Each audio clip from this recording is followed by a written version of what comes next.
Hello and welcome to the 3D Blu-ray Bunker. This is a place for us die-hard fans of 3D where I look exclusively at 3D Blu-rays, not to do a movie review, but to focus almost entirely on the film's 3D, with maybe just a short word at the end about the film itself.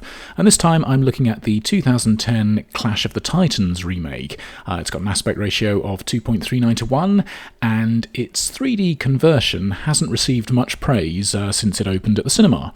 The 3D has actually been heavily criticised for various reasons over the years, and I have read that it was reworked for the Blu-ray release, although I'm not sure about the specific details of what may have been changed. Anyway, I went to see this on its original release, so whilst I can't hand on heart say that I remember exactly what every scene looked like, I do remember my overall thoughts about the theatrical 3D here. So if the 3D was indeed reworked for the Blu-ray release, as far as I can see, it certainly wasn't improved, as it's every bit as awful as I remember it being at the cinema. To be fair, the opening shot actually shows some promise. There's definitely some separation and depth amongst the stars, and the constellations have some solidity to them, so that's quite good, but it's also as good as it's going to get, because from here on in, I honestly don't think there's a single shot in the film that I'd class as being in any way good 3D, but there is a large amount of what I'd class as being particularly bad 3D, and when I say bad, I don't mean weak or mild, I just mean wrong and ugly. So first off, there are a lot of structures in the film that look like they could make for great 3D views, like this contraption and these things being ridden around on. They're full of detail that ought to sit well in various different 3D spaces. The boat here too almost looks like it could have been designed for a 3D movie, but unfortunately none of them fulfill any of that promise. There's no separation between any of the elements of the structures, just a vague sense of depth, but one that looks awkward and incorrect. And that's really how I would sum up the entire 3D look of the film: awkward and incorrect. Maybe the most offensive thing about the 3D is the way it makes people look. They've usually got a strange edge to them, especially around their hair, which is dealt with particularly badly, sitting in a very weird space. With Ralph Fiennes here, they've managed to make his hair look like it's sitting behind his head. It's weird and very distracting. And I don't care how beautiful Gemma Arterton and Alexa Davalos are, it's just not much fun looking at them with the strange way their hair's been stretched into the wrong space. I went to see the film with a friend, and we were both sniggering at how horrible it looked, and he made an excellent observation about the 3D when he said to me, "It looks like there's someone standing behind him." And that's so true. There's this distracting form shadowing the actors, and it looks quite ridiculous.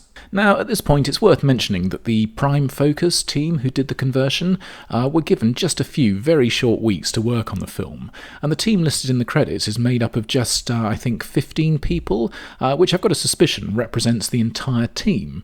And if you look at how many people it took to do one of the great Marvel conversions, for example, and consider that they'll have spent several months doing it, you'll wonder what the hell 15 people in a few weeks were supposed to be able to achieve.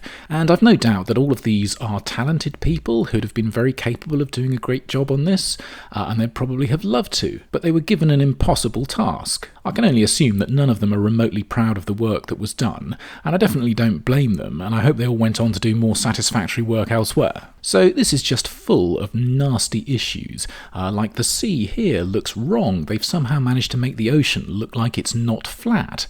And whilst we're all at sea, the coffin here is the wrong shape in 3D. It's like it's been flattened across the surface. And if they couldn't get a simple shape like this correct, there wasn't much hope for anything more complex. And a commonly complex thing is foliage, and it looks like they just didn't bother at all with this stuff, but played it safe and left it alone. And they managed to do the same thing with the tree here that they do with the people, so it looks like there's another one behind it. And if you look at the trees in the middle of the frame here, you can see quite clearly in this 2D image that there are two trees, a narrow one in front of a wider one. In 3D it feels like the two of them are bonded together, creating a single weird, very non-tree-like shape, something more like the shape of the Flatiron Building. It's really odd and typical of this conversion's almost complete inability to give any sense of space or separation in between anything. That's particularly apparent during crowd views, which are all quite hopeless too. The whole crowd does have some sense of depth to it, but one that's not in any way correct looking. Everyone's sort of stuck together and they're all a strange shape. So I've said many times that one of the things I love about 3D is the way that it can make sense of views which don't make sense in 2D. Well, not in this film. What they achieve here is to take 2D views and apply their weird brand of 3D that actually somehow manages to make less sense of the view. The boat interior here is a mess in 3D, where the strange three-dimensional information only serves to confuse the view. This does result in some fun moments, like the smoke coming off these candles here. Looks like it's appearing out of a space way beyond the candle, or more candles, these ones looking like they're fused to Nicholas Holt's head. And candles again, some behind the branches where you can see the top of the candle, but in its 3D positioning, it looks like it's sitting in front of the branch that's obscuring it. It's just nonsense. My favourite moment like this is the view of Andromeda here. So the guy far behind her is spreading his arms, making it look like she's got an extra pair of little arms.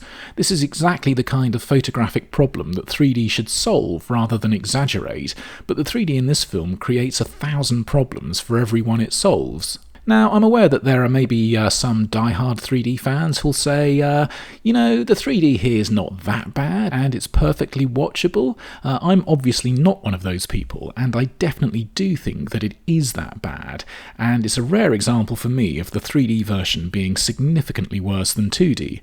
I think this is absolutely not what 3D is supposed to look like, and whilst there is some depth information, it's always deranged and distorted depth information.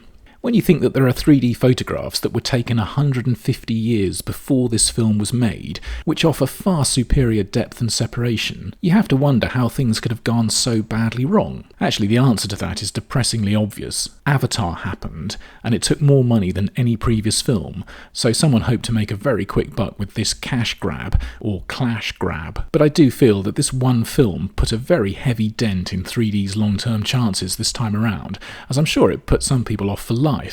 If you're looking for some decent pop-out shots, this certainly isn't the place to look.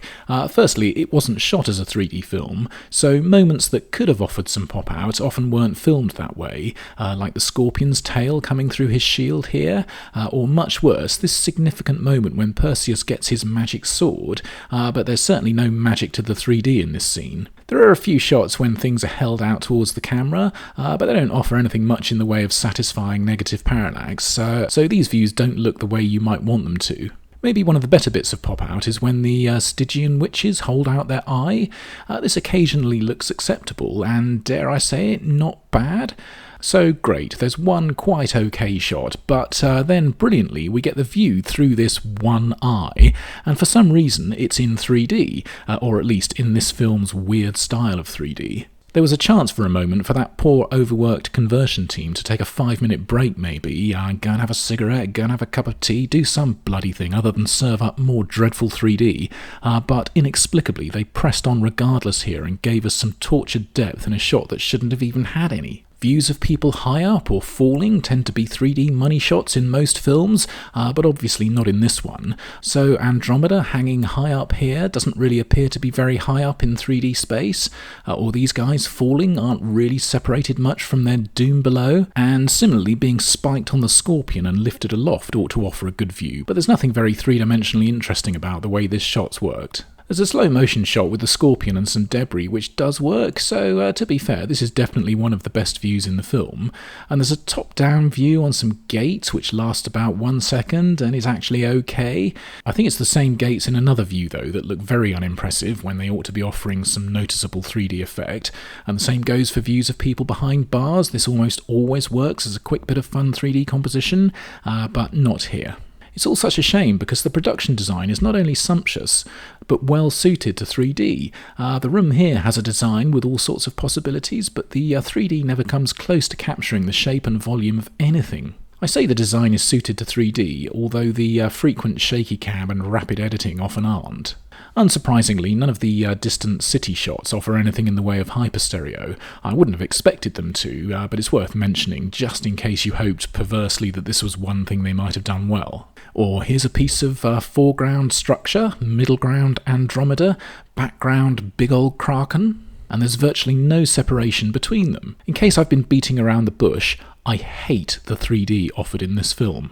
I'll end with a couple of shots that I think represent two basic types of view that 3D can work wonders with. Firstly, this is a gorgeous view, beautifully framed with depth and detail in the image, which could look fairly sensational in 3D. As it is though, it feels like Prime Focus maybe thought the same thing, so they decided not to ruin it.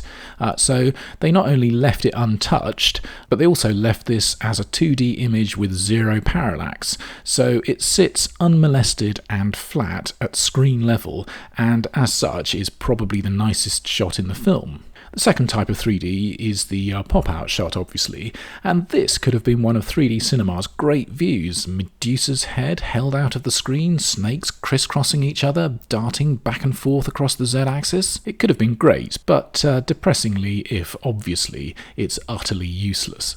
So just a very quick word about the film itself. I also went to see the original at the cinema in 1981, and it felt a little bit clunky even back then.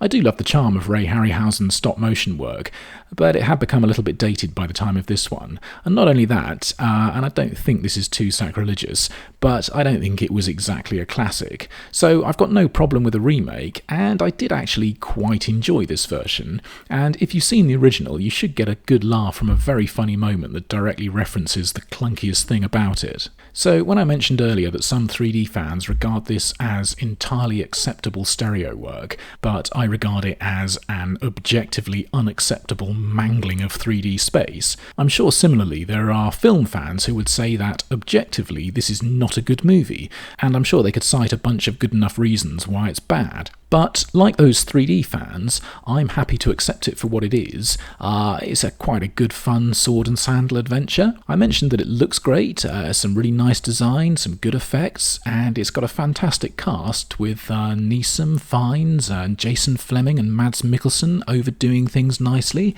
and Gemma Arterton, Nicholas Hoult and Luke Evans are in there too.